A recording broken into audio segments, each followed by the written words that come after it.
Welcome to mister Jain crackers. 2025 தீபாவளிக்காண்டி நம்ம combo bag ready பண்ணியிருக்கோம் இந்த வருஷம். அதாவது மூணு வெரைட்டியா போறோம். ஒன்று 3000, 5000, 7000 மூணு வெரைட்டிஸா பண்றோம். ஃபேமிலி பேக் ஒரு குடும்பத்துக்கு ஏற்றதா இருக்கும். கொஞ்சம் பெரிய ஃபேமிலினா 5000, 7000 கரெக்டா இருக்கும். சின்ன ஃபேமிலியில 3000 சரியா போகும். இப்போ நம்ம இதை அன்பாக்ஸ் பண்ணி பார்க்கலாம் வாங்க.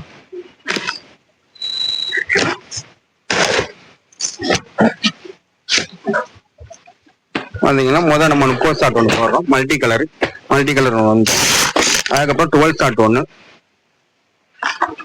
அதுக்கப்புறம் 4 இன்ச்சு லட்சுமி பண்டல் வந்துடும். ஒரு 2 இன்ச்சு அவுட் ஒன்று வந்துடும். ஒரு 3 லட்சுமி ஒரு பண்டல் வந்துடும். ஹெலிகாப்டர் ஒன்று வரும். 10 CM கம்பியில் 5 பேக்கெட் வரும். ஃப்ளவர் பாட் ஸ்பெஷல் வந்துடும். ஸ்டார்வெல் பிராண்டோட சிங்சாங் வந்துடும். மதர்ஸ் பிராண்டோட ஸ்டார்லைட் வந்துடும். 40 வெரைட்டி நம்ம போடுறோம். லட்சுமி பண்டல்ல 10 போடுறோம்.